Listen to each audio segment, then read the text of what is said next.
Salut à tous, donc je suis au cinéma Le Prado avec Soprano, donc bonjour Soprano. Salut, bienvenue à Marseille. Donc félicitations d'abord pour votre disque de platine, pour votre dernier album Cosmopolitanie. D'ailleurs Cosmopolitanie, qu'est-ce que c'est finalement ? En fait, c'est un concept que j'ai depuis longtemps, dans À la bien, un morceau que j'avais fait il y a longtemps, où je le disais déjà. C'est un mot que j'ai inventé pour dire pour prôner le mélange, et que ce soit artistique, culturel, philosophique, tout ce que tu veux. Mais je trouve qu'on est plus fort ensemble que divisé. Donc c'était juste un petit concept comme ça. Où sont les filles, les femmes au tempérament de guerrière, oui, qui savent comment faire la fête. C'est un peu Marseille. Voilà, c'est parti de là. On m'a demandé comment tu pourrais appeler Marseille. J'ai dit, comme c'est cosmopolite, j'ai inventé le mot, j'ai dit c'est Cosmopolitanie. C'est comme ça que c'est parti par rapport à Marseille. Dans cet album, il y a un titre qui m'a touchée, moi, c'est Kalash and Rose, qui parle donc de la souffrance d'une mère qui perd son enfant à cause d'un règlement de compte. Pourquoi aborder ce thème aujourd'hui dans cet album et pas avant ? Comment consoler cette mère? Déjà de 1, quand je l'ai écrit, c'était en pleine période où par semaine il y en avait 2 de morts. Et c'est vrai que moi j'ai déjà été dans des enterrements, il y a des amis, il y a des gens que je connais ou des gens proches qui ont subi ça. Donc c'est vrai que ça m'a grave touché et je ne pouvais pas fermer les yeux, même si je suis quelqu'un de positif et tout ça. Mais je trouve que dans la positivité, c'est là où il faut essayer d'exprimer les problèmes. Et là, dans ce cas-là, montrer que quand même la première victime de ces règlements de compte, c'est souvent les parents, surtout la mère.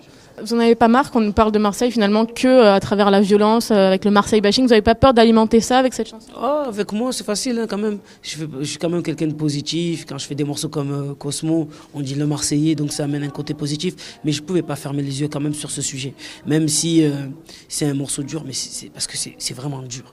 Mais tout l'album, ou même quand on se rappelle de moi, c'est souvent à la bien, c'est souvent Jeffrey, remets-nous des glaçons, c'est souvent des trucs positifs. Et c'est vrai que je suis toujours souriant, j'essaye de toujours amener ce côté-là de Marseille.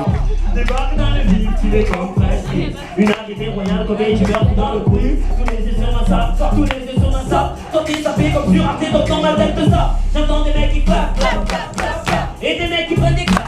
Vous dites que vous êtes positif. Nous, City Pass, c'est un média qui est positif. On s'est baladé un peu dans les rues de Marseille, dans les quartiers défavorisés, et on s'est rendu compte qu'il y a quand même des initiatives positives, des gens qui veulent faire bouger les choses. Est-ce que vous pensez que c'est à travers ces initiatives-là qu'on peut changer l'image de la ville de Marseille ? Déjà, elle a beaucoup changé via déjà, on va dire physiquement, dans le sens qu'il y avait le MP13 qui a fait que le Vieux-Port c'est plus le même. Tu arrives à la Joliette, c'est pas pareil. Il y a beaucoup de choses qui se sont faites grâce à ça. Et après, c'est vrai qu'il y a beaucoup de jeunes maintenant qui commencent un peu, on va dire des jeunes adultes qui commencent à organiser des trucs dans les quartiers pour essayer de faire bouger les choses. Eux, ils ne le font pas pour améliorer l'image, ils font vraiment pour occuper les jeunes, pour leur montrer qu'il y a d'autres chemins que la négativité ou la violence et tout ça. Donc moi je trouve que c'est super de voir autant de jeunes, parce que déjà moi à mon époque, à ma génération, il y avait beaucoup de jeunes qui faisaient ça. Donc ça permettait à nous de sortir du quartier, d'avoir une autre vision, de vivre quelque chose de bien. Et là c'est super cool.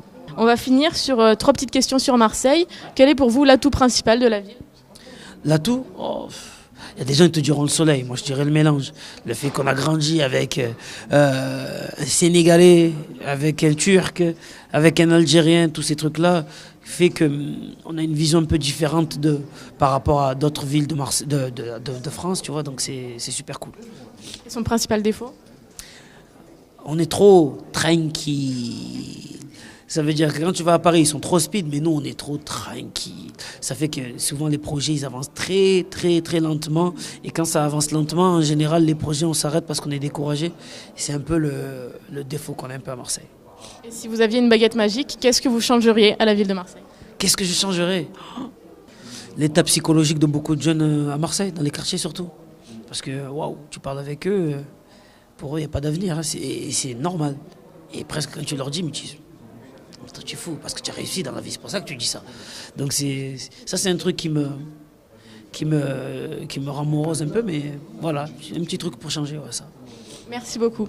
À très vite sur Mes CityPost. écarts, mes excès, mes manquements, mes yo-yo dans la prière, mes péchés, mes battements. Cœur pour la musique, pour la chair, pour l'argent. Qu'il accepte mon repenti avant le dernier jugement. Qu'il me donne l'endurance pour combattre mes démons. Qu'il me donne la patience quand je traverse le mauvais temps. Qu'il me donne le courage, la force et le ciment.